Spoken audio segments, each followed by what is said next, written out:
Cette croix me sera toujours chère.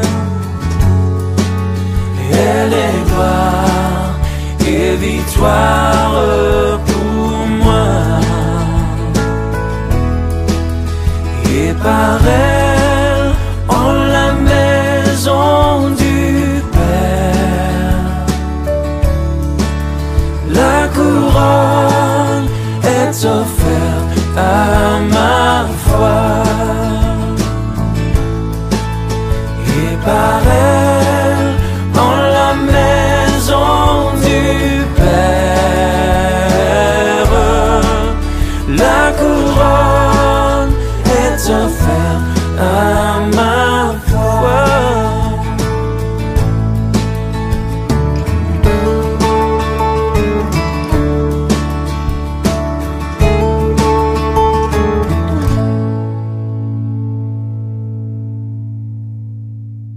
Bon, on est dans le sérieux de la parole. Alors, je prends un exemple dans le livre d'Esdras, parce qu'il y a le verbe que je veux développer, je veux lutter contre ça, pour montrer l'ennemi comment il est malin. C'est dans Esdras 4:4. Mais le reste, ça sera choisi dans Néhémie. Vous savez qu'ils étaient contemporains, tous les deux, ils ont travaillé ensemble, tous les deux bâtisseurs à reconstruire les murailles de Jérusalem, bâtisseurs de la maison de Dieu. Et parce que tu es bâtisseur, parce qu'ils étaient bâtisseurs, nous rencontrons beaucoup d'ennemis qui veulent nous décourager. Si vous n'en avez pas, vous êtes sur une autre planète, vous n'êtes pas humain. Mais on rencontre de l'opposition. Alléluia. Alors Esdras 4, verset 4... Ils sont venus, ils commençaient à bâtir et ils sont venus et ils ont dit ceci: les gens du pays découragèrent le peuple de Juda, le peuple de bâtisseurs. Ils l'intimidèrent pour l'empêcher de bâtir. Je dis pas amen parce que c'est diabolique cette intention-là, mais je dis amen à la parole de Dieu, bien sûr. Mais je dis waouh, on connaît les intentions du malin. Alors, qu'est-ce que le verbe intimider? C'est chercher à faire peur, chercher à mettre la panique dans le cœur de quelqu'un par toutes sortes de choses, même par des menaces. Une menace, c'est juste une promesse qui peut-être ne va jamais s'accomplir. Donc tu dois déjà refuser d'écouter toute menace. Parce que si elle ne s'accomplit pas, c'est comme celui à qui on dit, il y a un lion dans la rue, ah, je ne sors pas. Il reste chez lui, le Covid qui court dans la rue, ah, je ne sors pas. Ça c'est le gouvernement. Enfin, eux ils sortent, mais ils nous disent à nous de ne pas sortir. Ils sont malins. Bon. Mais vous voyez, et à partir de là, tu vis, si c'est un mensonge, tu vis par rapport à une réalité qui n'existe pas, qui n'existera jamais. Bien-aimé, tu sors. S'il y a un lion, le juste a de l'assurance comme un jeune lion, nous dit la parole de Dieu. Donc le jeune lion, il va manger le vieux lion qui a du mal à marcher. Il est plein de rhumatisme. Tu le prends, un nœud, tu trouves que c'est pas assez, 2 nœuds c'est pas assez, 3 nœuds, ça y est, hop, et tu le lâches. Et il va se fracasser. Ça, c'est l'enfant de Dieu. Est-ce que c'est réservé à une élite seulement, aux pasteurs, aux anciens ou aux responsables, je ne sais pas. Non, chaque enfant de Dieu, à la nouvelle naissance, quand tu as 0 heure et 1 minute, on va dire, tu viens de naître de nouveau, tu fais trembler le diable et l'enfer tout entier. Quelqu'un qui me disait, oh là là, vous êtes orgueilleux, vous croyez sauver. Je dis, monsieur, non, c'est pas de l'orgueil, c'est que je sais qui il est. Je lui ferais de la peine si je disais peut-être qu'il a pardonné à moitié mes péchés. Et je lui dis, monsieur, vous me prenez, vous me jetez en enfer, tout l'enfer se vide. Et il m'a regardé, il a dû dire, c'est vraiment un orgueilleux ce gars-là. Mais bien aimé, si on pouvait le faire, on ne peut pas le faire, mais techniquement, si on pouvait le faire, on prend quelqu'un là, qui est volontaire. Tout le monde dit, moi, qui est volontaire. On te prend et on te jette en enfer, et comme ça on vide tout l'enfer des démons. Alléluia. Il ne supporte pas la présence d'un enfant de Dieu. Moi j'étais tout jeune prédicateur. Et les démons, ne me regarde pas, j'avais pas encore parlé, j'avais pas encore réprimé le démon, j'avais pas encore dit, sors. Rien que le regard, il ne supporte pas. C'est merveilleux, ça. Ça, c'est la réalité pour tout enfant de Dieu. Amen.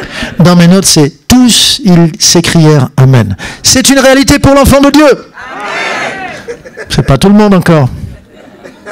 C'est pour tout enfant de Dieu. C'est important, c'est important. Alors, ça, c'est celui qui cherche à intimider. Il cherche à mettre la panique et la détresse. Le terme signifie répétitif. Il revient à la charge. Parce que quand il sent... Quelqu'un m'a dit, « Pasteur, je fais des rêves sans cesse, Satan. » Je dis non, c'est le Seigneur qui doit être dans tes rêves. Amen.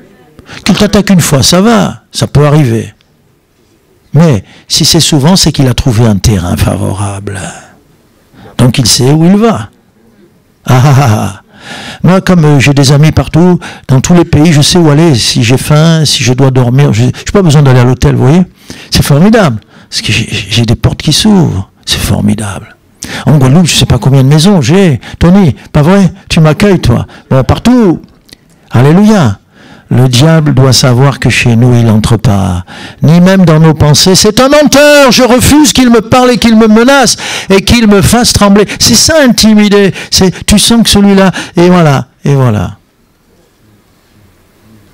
Et comment faire alors quand il t'intimide? Eh bien, on va voir comment il a intimidé. Comment faire?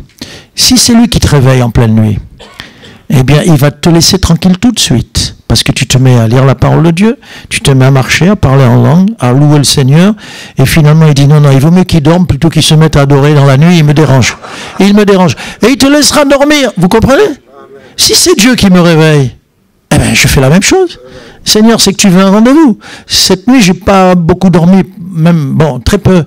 Et j'ai dit, Seigneur, il faut que je dorme pour être en forme. Seigneur, non, c'est pas comme ça qu'on est en forme. Oui, il faut dormir, attention, soyons sages.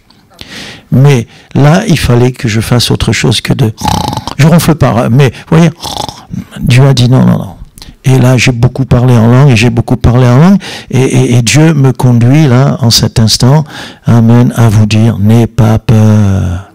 N'aie pas peur, c'est un menteur. S'il y a un lion dans la rue, eh ben je sors le manger. Et s'il n'y a pas de lion dans la rue, pourquoi je vais trembler? Je sors libre. Amen. Dans une église où on était en équipe, mais je m'occupais surtout de l'évangélisation et des jeunes. Un jeune vient me voir, c'était un ancien cinéma, donc ça descendait un peu. J'étais en bas devant l'estrade, et il vient derrière, Polo. Je dis, ouais, qu'est-ce qu'il y a? Et il me dit, il y a quelqu'un qui est là, il veut te descendre, il est armé. Je dis, ah bon, d'accord, ouais. Mais il dit, mais retourne-toi, il est armé. Je dis, non, mais si tu me l'as dit, ça va, je le sais, c'est bon. Il était là. Ah, il avait peur pour moi, pour les deux, pour lui et pour moi. Et il me dit, mais regarde, je me retourne. Ah, je dis, oui, c'est normal. Parce que sa petite amie, on avait été la visiter, elle s'était convertie. Et le gars, il n'était pas content. Parce qu'elle lui a dit, c'est fini. Je mets ma vie en règle, c'est fini. Et le gars, il n'était pas content. Et il savait que ses problèmes, c'était à cause de moi. Enfin, ses problèmes. La bénédiction! Mais lui, il appelle ça problème. Et il venait pour me... Et il était vraiment armé. Et j'ai dit au jeune, t'inquiète pas. Si tu veux, je prie pour toi. Il était là. Il n'arrivait pas à parler. Et des années après, et nous on a quitté la région, des années après, dans une mission, on va chez un jeune couple. C'était lui qui s'était marié. Et il me dit... Je me suis converti. Tu sais ce qui a préparé ma conversion? Non. C'est quand je t'avais averti qu'il allait te tirer dessus. Ouais. Et après, j'ai dit, mais si c'est ça, être enfant de Dieu, ouais, je veux, Seigneur, je veux t'appartenir. On a la paix. Les analyses, le scanner, tu le montres au Seigneur. Seigneur, tu vois, c'est une réalité. Ça, c'est pas un mensonge. Mais c'est pas ça qui va me faire peur. Tu as compté mes jours, Seigneur. Si le Seigneur a compté nos jours, si le Seigneur a décidé qu'il va venir t'enlever, tu ne passeras pas par la mort, tu ne mourras pas. Tu ne mourras pas. On ne sait pas, mais il a compté nos jours. Et si on part, ma mère est partie en disant, elle 49 ans, elle était là, 30 kilos à peine. J'étais venu la voir depuis l'Afrique où j'étais au Gabon, j'étais venu la voir. Et puis, j'ai pas pu rester plus longtemps, je suis reparti. Et c'est pendant mon retour. Elle est partie, on lui a lu il y a plusieurs, Jean 14, Jésus qui parle, il y a plusieurs demeures dans la maison de mon Père. Je m'en vais vous préparer une place. Si cela n'était pas, je vous l'aurais dit. Et elle s'est endormie, je dis bien endormie, elle est partie, elle s'est endormie en disant que c'est beau, que c'est beau. Alléluia! Ça c'est une grande victoire. Le Seigneur est venu la chercher. Amen. Ça, c'est ma maman. Ma grand-mère qui s'est convertie, quand on s'est converti, elle s'est convertie. Et ma grand-mère, quand elle partait dans la paix, elle faisait même coucou, elle faisait des clins d'œil, tout ça, et elle est partie comme ça. Et ma jeune sœur a dit, waouh, mais c'est formidable, elle n'était pas encore au Seigneur. Mais c'est ça être chrétien. Eh bien oui, c'est ça être chrétien. Le Seigneur veut noyer tes peurs dans son amour et les noyer dans sa parole. Quand je sais en qui j'ai cru et quand je sais ce qu'il me dit et je connais ses promesses, alors je dis, je t'écoute pas, tais-toi. Alléluia. C'est important de marcher par la foi. La foi vient de ce que j'entends de la parole de Dieu et la parole de Dieu me dit, n'aie pas peur, n'aie pas peur, n'aie pas peur. Un jour on arrête un homme. C'était à l'époque il y avait le mur de Berlin, c'était en Roumanie. Je suis allé 2 ou 3 fois, je sais plus, en Roumanie, et je peux vous dire que c'était grave. Je suis allé avant et après la chute du rideau de fer. Bon, c'était très grave. Et on arrête un pasteur, il est dans la voiture, entre 2 gardes de la Securitate, devant aussi, ils sont tous armés jusqu'aux dents, et il est là, et tout d'un coup, il a presque envie de rire. Bon, il se retient un peu quand même. Il est dans la paix. Tout d'un coup, il réalise, le Seigneur lui dit, ne crains pas. Et lui, là, il s'était amusé à compter, ne crains pas, n'aie pas peur. Il en avait compté 366. Et il y a ne crains pas pour chaque jour de l'année, même les années bissextiles. C'est-à-dire quand tu peux diviser par 4. 21, tu divises pas par 4. 2000, oui, mais 21. 22, non plus. Quand on sera en 24, il y aura encore une promesse pour le 366e jour de l'année. Alléluia. Et là, il était dans la paix. Ne crains pas. On est dans sa main. S'il a décidé que pas un seul cheveu de ma tête ne tombera, bon, pour les chauves, c'est facile. Il n'y a pas un cheveu qui tombe. Mais pour nous qui en avons un peu, quand même, on est dans sa main ou pas? Savez-vous que Satan, c'est vrai qu'il est puissant, mais il a un pouvoir limité par Dieu lui-même. C'est mystérieux ça, mais il a une chaîne, et si j'obéis au Seigneur, regardez bien, c'est un chemin. Jusque là, je peux aller, c'est le chemin de Dieu, et jusque là-bas, et c'est un chemin. Étroit quand même, mais c'est un chemin. Et lui, il arrive, et au moment où il arrive ici, la chaîne, il s'arrête là. Alléluia. Et tu continues. Par contre, alors là, c'est vrai que si, ça c'est autre chose. Donc nous, on n'a pas à craindre. D'ailleurs, le chrétien n'a aucune crainte, une seule. C'est de faire de la peine au Seigneur, à son Seigneur. C'est tout. Le reste, on ne craint rien, ni personne. Ni personne. Où on est à Paris, un homme a commencé à rassembler les gens pour faire une pétition contre nous. Et je suis allé au tribunal administratif avec lui. Il y avait le juge. J'ai dit, monsieur le juge, écoutez, c'est vrai, il a raison, on fait du bruit, mais monsieur le juge, je crois pourtant au Dieu des miracles. Je le connais et je crois aux miracles, monsieur le juge. Mais je vais vous dire une chose. C'est que je ne crois pas qu'on puisse chanter sans ouvrir la bouche et sans faire de bruit. Il m'a regardé. J'ai dit, on est obligé de chanter. On chante les merveilles du Seigneur, on chante ce qu'il a fait pour nous, on chante ce qu'il est, et alors bien sûr les chants montent, mais c'est pas notre faute, la mairie nous a, elle nous a enlevés, elle nous a délogés, et elle nous a remis plus bas, sous un immeuble, on avait un cinéma, personne au-dessus, voilà, je dis c'est pas notre faute, mais nous quand on chante, on ouvre la bouche, il m'a regardé comme ça. Et cet homme a continué à vouloir nous éjecter, il est mort. Alors je ne dis pas que tous nos ennemis, Dieu va... Mais parfois on le voit dans la parole. Attention. Attention. Il Il ne faut pas s'attaquer aux bâtisseurs, il ne faut pas s'attaquer aux pasteurs, il ne faut pas s'attaquer à ses collaborateurs, les autres pasteurs ou les anciens. Il ne faut pas s'attaquer à un responsable, il ne faut pas s'attaquer à un enfant de Dieu, il ne faut pas toucher à l'église. C'est son épouse. Mais après, c'est une femme qui a pris la relève. Alors vous dites, oulala, vous allez voir, Dieu a plusieurs façons. Elle téléphone, en colère. Vous avez gagné, vous avez gagné. Pardon, madame, je ne comprends pas. On a gagné quoi? Vous êtes qui, madame? On avait gagné. Des fois, on te dit, monsieur, vous avez gagné le loto, ou vous avez gagné un voyage, mais envoyez-nous d'abord 1000 € pour débloquer votre... Et puis tu ne les revois plus, tes 1000 €. Ni ton cadeau. Tu ne revois plus... Mais là, vous avez gagné. Et alors, en colère, elle me dit, oui, oui, oui. Et c'était la dame qui avait poursuivi. Et elle dit, on nous a donné un nouvel appartement. Ah, j'ai compris. Elle avait demandé bien longtemps à avoir un appartement plus grand. Et là, elle venait d'être bénie. En la bénissant, Dieu nous a enlevé le problème. Ta chef de service qui t'embête, c'est pas forcément... Elle a des enfants, il faut qu'elle les nourrisse. Donc, elle va avoir une promotion. Et elle va partir au 9e étage. Toi, tu es au 3e avec elle. Elle part au 9e et tu fais Alléluia. Après, tu dis qu'est-ce qui va se passer au 9e? C'est plus ton problème. Tu la laisses au 9e. Comment Dieu peut faire? Je ne sais pas. Mais il me dit, n'aie pas peur, c'est mon affaire. Parfois, il nous dit, vas-y. Vas-y.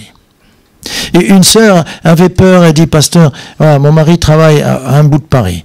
Notre maison, elle est à l'autre bout de Paris. Et l'église, elle est encore à l'autre bout de Paris. Et moi, mon boulot, il est à l'autre bout de Paris. Et on a 2 enfants. Le petit avait 1 an et demi. Elle dit, j'en peux plus, j'en peux plus, j'en peux plus. Alors, on va déménager, on va changer d'église. Pourquoi pas? Mais moi, pendant qu'elle me parle, je dis, hop, hop, hop, hop. Je dis, attends. Voilà ce que tu vas faire. Et pendant que je lui parle, Dieu me donne une parole de sagesse. Je lui dis, tu vas jeûner, tu vas chercher le Seigneur, et après tu vas aller voir ton patron. Et tu vas lui dire, ça c'était il y a peut-être une dizaine d'années, j'étais en avance. Tu vas lui dire, j'avais pas dit le mot télétravail, on ne connaissait pas. Et tu vas lui dire que, de la part du Seigneur, tout le boulot que tu fais là, tu peux le faire à la maison. Elle me dit, ah oui, c'est vrai. Et bon, de temps en temps, tu iras le voir, mais tu lui dis que tu fais tout à la maison. Mais tu jeûnes avant. Tu cherches le Seigneur. Et tu viens avec l'autorité, beaucoup d'amour et l'autorité du Seigneur. Et tu vas le voir et tu dis, voilà, c'est toi qui fixes les conditions. Ça, ça, ça et ça. Du jamais vu. Elle a fait comme je lui ai dit. Elle est revenue me voir. Ça a marché. Elle était étonnée. J'ai dit, alléluia. Et donc, c'était merveilleux. Parce qu'elle emmenait, avec la poussette du bébé, elle emmenait le bambino, s'il devait avoir 4, 5 ans, 6 ans, je ne sais pas. Elle l'emmenait à l'école, elle revenait, elle bossait, le bébé pas loin, tout ça. Elle était payée pour élever son enfant. Elle bossait, vers un peu avant midi, elle allait chercher le petit, elle le faisait manger, parfois il faisait la sieste, il restait à la maison, parfois elle le ramenait encore, et elle a fait ça bénie par le Seigneur. Elle est passée du stade de la crainte à une femme dans la foi établie. Mais bien sûr, Dieu nous dit, il faut prier, il faut jeûner, il faut me faire confiance, il faut y aller. Alléluia. Gloire à Dieu. Donc, dans la parole de Dieu, il y a tellement de paroles de sagesse pour nous dire si nous devons agir, si c'est lui qui va agir. Parfois, c'est même notre ennemi qui va agir. Ça fait plusieurs fois que quelqu'un, un de nos chrétiens, il a dit, je ne sais pas pourquoi, je ne devrais pas vous le donner, mais je vous l'accorde. Je ne sais pas pourquoi, je ne devrais pas, mais bon, je vous le signe. C'est pas le Seigneur qui change leur cœur. Il dispose favorablement à notre égard, donc, même nos ennemis. Alléluia. Bien. Alors je reviens au texte. Ces choses que je vous dis là, c'était pas dans mes notes. C'est donc qu'il y a une conduite du Saint-Esprit pour vous encourager. Mais dans mes notes, qu'est-ce qu'il y a? Ne pas se laisser intimider. Amen. Celui qui est intimidé, c'est celui qui s'est laissé donc convaincre pour avoir peur. C'est le but du malin. Il est vaincu sans se battre, sans s'être battu. Avant d'aller au combat, il est déjà vaincu. Parce qu'il a cru, il a entendu. L'incrédulité, c'est une foi dans l'adversaire, dans ses mensonges, dans les intimidations, dans les menaces, même dans les réalités. Même dans les réalités. les menaces n'existent pas, elles ne sont pas encore accomplies, peut-être ne s'accompliront-elles jamais, mais même une réalité. Et alors, Dieu peut-il pas changer les ténèbres en lumière? On a eu, presque à la même période, en moins de 2 semaines, on a eu 2 sœurs, une jeune et une moins jeune. Une toute jeune, elle avait toutes les deux avaient des calculs. Je crois que c'était dans la vésicule biliaire, toutes les deux. C'était le même problème. Elles avaient des calculs. L'une avait un gros et l'autre, la petite jeune, elle en avait plusieurs. Alors, on a prié et j'ai su qu'elles étaient guéries à ce moment-là. Et elles aussi, elles ont reçu. Mais les rendez-vous pour elles deux étaient pris et je leur ai dit, demandez une radio de contrôle. Surtout, vous ne faites pas opérer, demandez. Après, bon, demandez. Et la plus âgée, la sœur plus âgée, qui était déjà maman, tout ça, elle a demandé tout ça, elle a insisté, non, ça coûte, bon. Elle a insisté, bon, ok, on l'a fait. Ils ont dit, oh, c'était comme une mandarine, c'était devenu tout petit le calcul, le caillou, tout petit. On le voyait quand même, mais tout petit, ça c'est pas possible. Dieu l'a laissé pour, vous voyez, pour qu'ils disent, mais ça peut pas réduire, comme c'est impossible. La radio de contrôle. Et ils ont dit, bon écoutez, il y a encore un tout petit caillou, mais on ne va pas vous opérer. Et ça, c'était il y a quelque temps, et elle court et elle gambade. Et la deuxième, comme elle était jeune et tout, ils ont dit, non, ils l'ont pas écouté, non. Alors, quand elle m'a dit, je vais être opérée, ils veulent pas. Je dis, bon, tu leur demandes, hein, les cailloux. Oui. Ils l'ont ouverte pour rien du tout, mes amis. On aurait pu éviter un petit trou dans le gouffre de la sécurité sociale quand même. Ils sont têtus, les gens athées. Ils l'ont opéré pour rien du tout. Bon. Alors, donc, dans la vie spirituelle, l'intimidation, ça marche. Parce que le malin, il sait très bien faire pour nous paniquer, nous déstabiliser, nous opprimer, nous faire peur avant le combat. C'est une de ses plus grandes ruses. Donc nous, vous, moi, nous sommes tous des bâtisseurs. Pas de Jérusalem, c'est là-bas. Bâtisseur déjà de ma propre vie. J'ai dit il n'y a pas longtemps à quelqu'un, salut chef. Il me dit, oh là là, il me dit, oh. Je dis, mais tu n'es pas chef de ta vie? Ah oui, eh bien, tu dois bâtir ta vie. Tu bâtis un foyer. Papa, tu es déjà chef de famille. Maman aussi. Donc les enfants. Et puis ensemble, nous bâtissons l'église. Alléluia. Est-ce qu'il y en a qu'un ou quelques-uns autour de lui qui bâtissent l'église? Nous sommes tous à travailler. Qui sont les témoins du Seigneur? On peut être un pasteur sur X membres de la communauté, mais tout le monde est chrétien 24 heures sur et 7 jours sur... Ah, vous savez ces choses, hein? Voilà. Dans un troupeau, il y a des bergers. Mais qui c'est qui allaite? Qui c'est qui enfante d'abord? Les brebis. Et qui doit allaiter? Les brebis. Et quand le Seigneur nous parle, il nous dit de prendre soin les uns des autres. Et tout le monde travaille. Donc si nous sommes des gens en plein travail pour bâtir notre propre vie, ça dérange les plans de l'ennemi. Pour bâtir le couple, il ne supporte pas le couple. Il connaissait l'amour, il vivait dans l'amour du Père. Mais il a refusé pour toujours l'amour du Père. Donc quand il y a deux êtres qui s'aiment, un homme, une femme qui s'aiment pour fonder une famille, ça déchaîne sa haine. Il ne supporte pas une famille. Vous avez vu le mal qu'on fait aux enfants? Et maintenant on veut les vacciner alors qu'ils n'en ont pas besoin. Vous le savez qu'il y a des dégâts, il y a des morts maintenant dans certains pays. C'est terrible tout ce qui se passe. Et toutes ces lois iniques. Les enfants, ça ne vaut pas grand-chose. Les enfants soldats qu'on envoie à la bataille, etc., etc. Bien. Et aussi, il ne supporte pas l'Église, parce que c'est son épouse. Donc, bien aimés, nous sommes des bâtisseurs, et l'ennemi veut nous intimider. Alors maintenant, je reviens à Néhémie. On a lu dans Esdras, ils l'intimidèrent pour l'empêcher de bâtir. Et la première tentative d'intimidation, c'est Sanballat. On va dans Néhémie, c'est juste après Esdras, Néhémie, chapitre 4, verset 2. Néhémie, chapitre 4, verset 2. C'est Sanballat qui arrive, il se moqua des Juifs, et dit devant ses frères et devant les soldats de Samarie, « À quoi travaillent ces Juifs impuissants? Les laissera-t-on faire ?» Ah là, si ce ne sont pas des paroles pour intimider, Sacrifieront-ils? Vont-ils achever? Redonneront-ils vie à des pierres ensevelies sous des monceaux de poussière et consumées par le feu? Voilà, ils sont au début de la reconstruction de Jérusalem et ils viennent avec des moqueries destructrices. Et ils viennent avec des paroles pour les empêcher d'achever, de continuer le travail, où ils leur disent tout simplement: votre travail est voué à l'échec, ou c'est impossible. On ne vous a jamais dit c'est pas possible? Nous, on a chez nous quelqu'un à qui, quand il a fait ses études, il a réussi, mais après avoir réussi l'école de journalisme, on passe un oral et on lui dit: bon, qu'est-ce que vous voulez faire? Comment vous vous voyez dans 10 ans? C'est curieux, ça n'a rien à voir, ces choses-là. Mais à partir de là, on dit: tu es accepté ou pas? C'est terrible. Comment on peut coopter ou rejeter quelqu'un?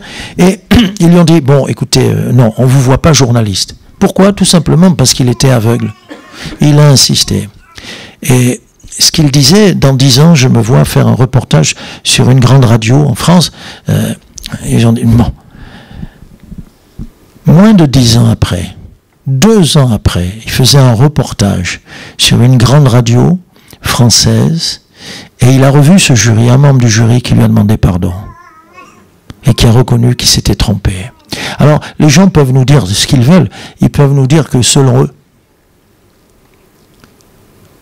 deux jeunes me voient dans l'allée centrale à Strasbourg. C'était l'église où j'étais adjoint, pasteur en stage, adjoint, responsable de la jeunesse. Et 2 jeunes: on veut te voir, Polo. Oui, mais je suis là, allez-y, j'ai du temps. Après la réunion de jeunesse, tous les 2 dans l'allée, ils me regardent et me disent: tu sais, t'es un pauvre type. Hein. Ah, merci. Moi, j'ai de l'humour avec eux. Hein. Mais j'aimerais savoir pourquoi je suis un pauvre type. Hein. Ah ben voilà, parce que tu vois, t'as pas de caractère. On te dit de faire, tu fais. On te dit non. On te dit... Alors, j'ai dit: stop. Eh les gars, c'est ça ma force. De pouvoir dire non quand il faut dire non. Et de pouvoir obéir et dire oui quand il faut dire oui. Et la parole de Dieu, elle nous apprend à dire non ou à dire oui. Mais c'est ça ma force. Alors, ce que vous me reprochez et qui fait de moi un pauvre type, c'est ma force. Je dis: par contre, je vous donne rendez-vous. Ils ont essayé de m'intimider. Je dis: je vous donne rendez-vous dans 10 ans. Et on va voir où on en sera, et moi et vous. Écoutez, moins de 10 ans plus tard, l'un des 2 était paumé dans le nord de la France. Il se droguait, il vivait dans la rue. Et l'autre, un soir qu'il était chez ses grands-parents dans les Vosges, il est sorti, après le film à la télé, il est sorti, et il voit arriver un train de marchandises, il se met sur la voie, il écarte les bras, et il meurt comme ça, tragiquement. Tragiquement. Waouh. Alors, on ne se laisse pas intimider, parce que nous, on sait que le Seigneur est avec nous. Et on sait que quoi qu'on nous dise, on sait ce qu'il y a au bout et on connaît la victoire du Seigneur. Donc il vient Sanballat se moquer. Les moqueries, n'écoute pas les moqueries. Écoute les encouragements de la parole de Dieu. Qui est ce Sanballat? Sanballat, il était gouverneur, on le sait par des papyrus qu'on a retrouvés, gouverneur de Samarie. Et ce qui l'a dérangé, la Samarie c'est au nord de la Judée. Ce qui l'a dérangé, c'est que venait Esdras et venait Néhémie pour le bien de la Judée. Et peut-être qu'il avait des vues sur la Judée. Peut-être qu'il voulait être aussi gouverneur de la région au sud de la Judée, et ça lui faisait de l'ombre qu'un homme comme Néhémie, et on disait de lui, hein, voilà un homme qui vient chercher le bien des enfants d'Israël. Et ça l'énervait. Il y a des gens jaloux. Et parleront, c'est sûr, contre nous, ou nous tendrons des pièges. Il n'a pas écouté. Ensuite, il y a un certain Tobija qui vient. Ce que je vous ai cité là, c'est au chapitre 2, verset 10, et au chapitre 4, verset 2, on l'avait lu. Ensuite, Tobija. Alors, Tobija, chapitre 4, verset 3. Il est tout proche de Sanballat. C'est sûrement un collaborateur. Et il dit lui aussi qu'ils bâtissent seulement, si un renard s'élance, il renversera leurs murailles de pierre. Vous voyez, il veut mettre le doute en disant, mais ce que vous faites, ça sert à rien. La légèreté de votre construction. Un renard va passer, c'est léger un renard. Un renard va passer, c'est petit, tout petit renard. Et en passant, il va frôler, et avec sa queue, tout va s'écrouler. Voilà. Ça sert à rien. C'est pas la peine. Qu'est-ce que tu fais? Et on essaie de te décourager comme ça. Et ils n'ont pas écouté ce Tobija. Tobija, il est à moitié juif, et il est ammonite. Et il vient au pied des remparts pour parler et décourager le peuple. Mais ils ne l'ont pas écouté. Puis il y aura d'autres tentatives encore. Les tentatives des attaques incessantes. Regardons au chapitre 4, toujours, vous verrez, l'intimidation, elle est au chapitre 4 de Néhémie et au chapitre 6. Relisez à la maison le chapitre 4 et le chapitre 6, ils viennent par vagues successives, par rafales. Au chapitre 4, verset 11, nos ennemis disaient, ils ne sauront et ne verront rien jusqu'à ce que nous arrivions au milieu d'eux. Nous les tuerons et nous ferons ainsi cesser l'ouvrage. Vous voyez, ça c'est l'intention suprême de l'adversaire, qu'on s'arrête, qu'on baisse les bras, qu'on abandonne, qu'on soit découragé et abattu. Nous ferons ainsi cesser l'ouvrage. Or, la délivrance du Seigneur. Les Juifs qui habitaient près d'eux vinrent 10 fois nous avertir de tous les lieux d'où ils se rendaient vers nous. Le Seigneur les a avertis, non pas une fois, non pas 2 fois. Quand l'expression vinrent 10 fois, c'est-à-dire beaucoup de fois, un nombre incalculable de fois. Et à nouveau, une autre attaque, une 3e attaque de Sanballat encore à nouveau. Là, c'est encore plus subtil. Chapitre 6, versets 2 et versets 4 et 5. Chapitre 6, verset 2. Sanballat et Geshem m'envoyèrent dire, « Viens, et ayons ensemble une entrevue dans les villages de la vallée d'Ono. » Ils avaient médité de me faire le mal, de me faire du mal. Verset 4. Ils m'adressèrent 4 fois la même demande. Et je leur fis la même réponse. Sanballat m'envoya ce message une 5e fois par son serviteur qui tenait à la main une lettre ouverte. S'il y a une qualité qu'on ne peut pas enlever au diable, c'est la persévérance. Vous le savez. Même Jésus, à sa naissance, il essaie de détruire. Ce sont les enfants du côté de Bethléem, de Rama, qui sont massacrés. Et pendant toute la course, le ministère de Jésus, jusqu'à la croix, Satan attaque et attaque sans cesse. Il est très persévérant. Et là, une 5e fois, avec un message, une lettre ouverte, un message écrit, où il leur met encore une intimidation incroyable. Alors, quelle est-elle cette intimidation? Donc, lisons maintenant les versets 6 et 7. Dans la lettre ouverte, le bruit se répand parmi les nations et Gashum affirme que toi et les Juifs, vous pensez à vous révolter et que c'est dans ce but que tu rebâtis la muraille. Tu vas, dit-on, devenir leur roi. Tu as même établi des prophètes pour te proclamer à Jérusalem roi de Juda. Et maintenant, ces choses arriveront à la connaissance du roi des Perses, du roi de Babylone. Donc c'est très grave. Viens donc et consultons-nous ensemble. C'est incroyable. La réponse de Néhémie, verset suivant, verset 8, « Je fis répondre à Sanballat, ce que tu dis là n'est pas. C'est toi qui l'inventes. » Tous ces gens voulaient nous effrayer et ils se disaient, ils perdront courage et l'œuvre ne se fera pas. Maintenant, ô Dieu, fortifie-moi. Amen. Le but de l'ennemi, c'est de nous décourager. C'est que l'œuvre cesse et qu'elle arrête. Votre Église est la cible de puissance de ténèbres. La nôtre aussi, beaucoup, et la vôtre aussi. Ceux qui veulent vivre pieusement en Jésus-Christ seront persécutés. Malheur à toi et à moi le jour où le diable dit du bien de nous. Malheur à toi et à moi le jour où les ennemis de Dieu ne sont plus nos ennemis. Malheur à toi et à moi le jour où les méchants, la langue perverse, la langue de vipère dit du bien de nous. Alors, dit du bien de nous pour nous faire tomber, peut-être pour nous flatter, mais non, nous sommes leurs ennemis et ils le savent et il faut qu'ils le sachent. Il faut qu'ils le sachent. N'aie pas peur de déclarer la guerre aux malins. Sinon, tu vas faire des compromis. Ô roi, nous n'adorerons pas ta statue. Notre Dieu est capable de nous délivrer. Sinon, ils ont même prévu que Dieu ne va pas les délivrer. Sinon, sache que, de toute façon, on ne va pas adorer ta statue. Alors, on les jette au feu. Et quel feu! La fournaise était tellement puissante que les hommes qui ont alimenté ce feu, quand ils ont ouvert et qu'ils ont alimenté pour les jeter, eux-mêmes ont été consumés.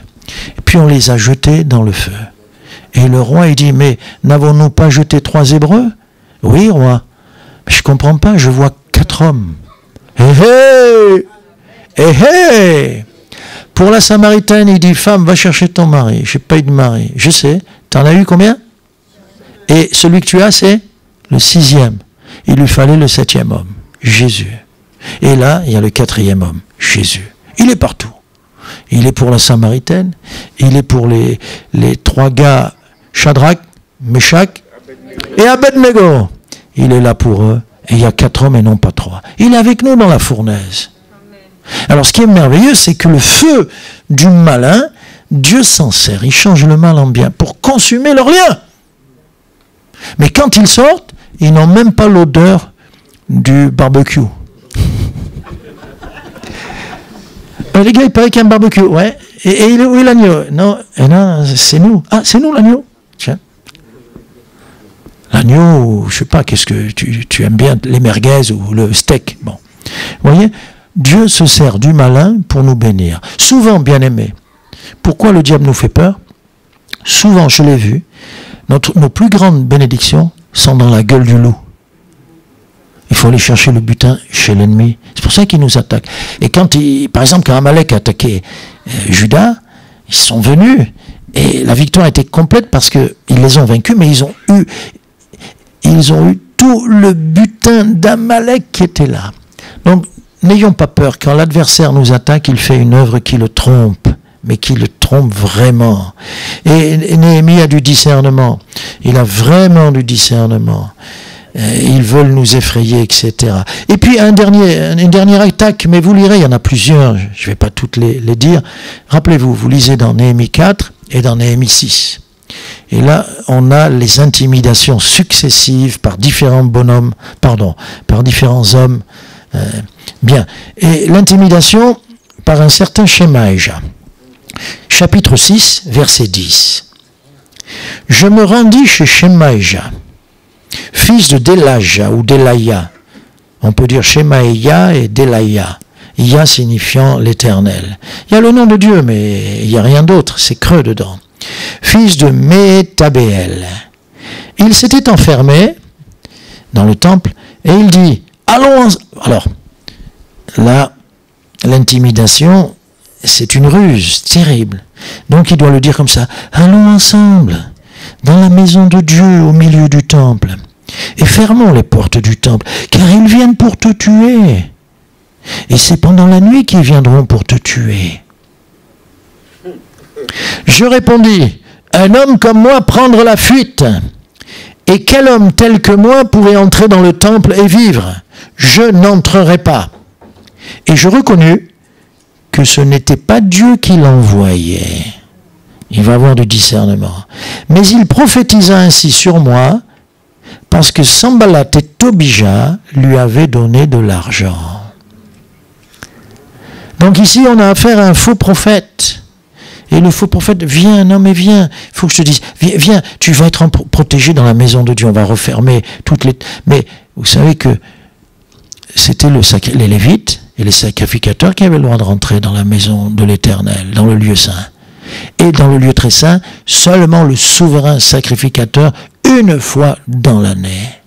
Là, il faisait un sacrilège, il perdait son autorité, il faisait un compromis, il se confiait dans du mur, dans la maison, bon, d'accord? Et là, il a dit non.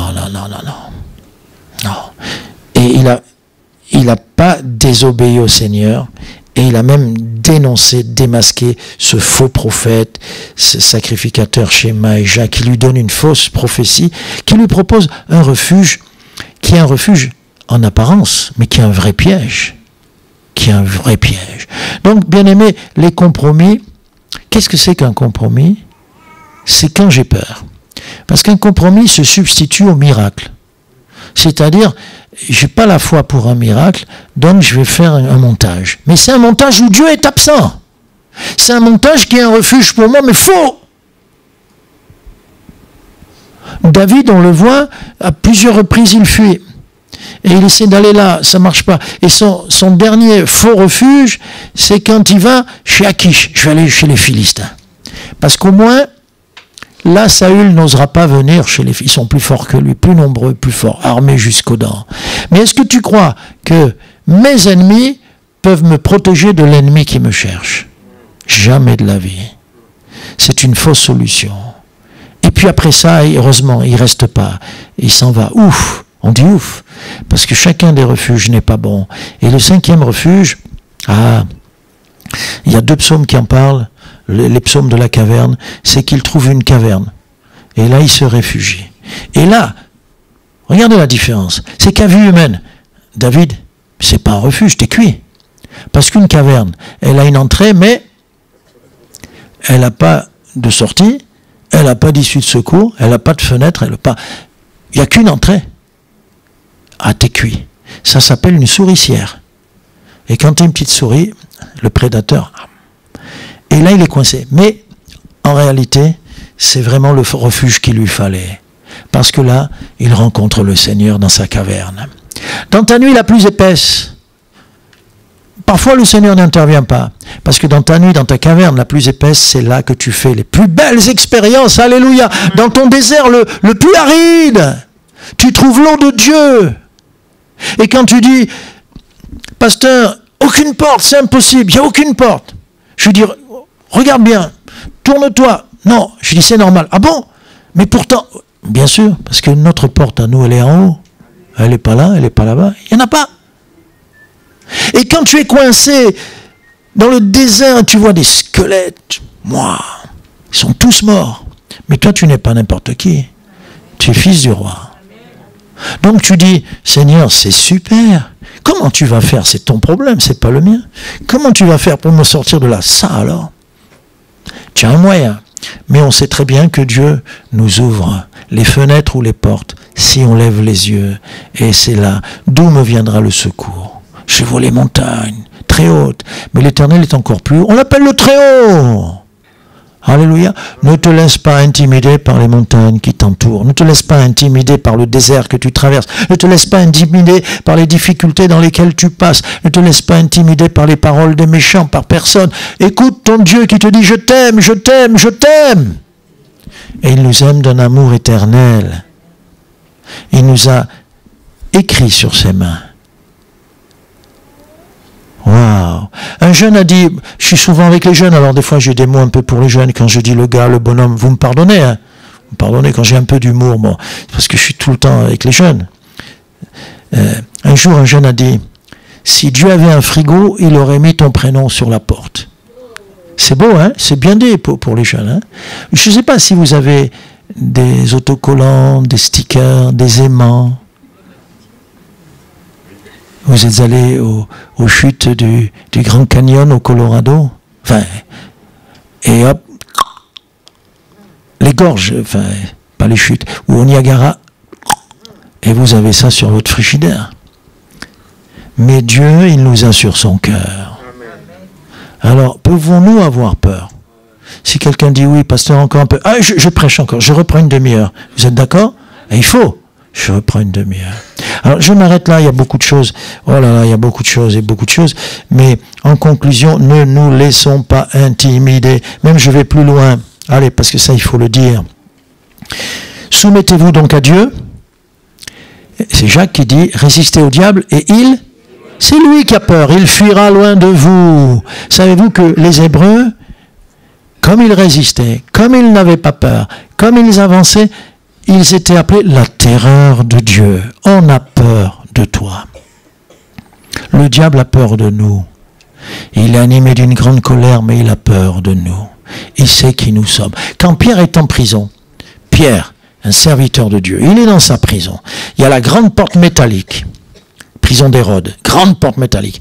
Puis après, il y a les prisons. Et lui, il est dans sa prison. Et dans sa prison, il a 2 soldats de chaque côté. Et en plus, il a des chaînes. Et quand on lit bien le texte, acte 12, il y a 4 escouades de 4 soldats chacune. 4 fois 4, oh bravo.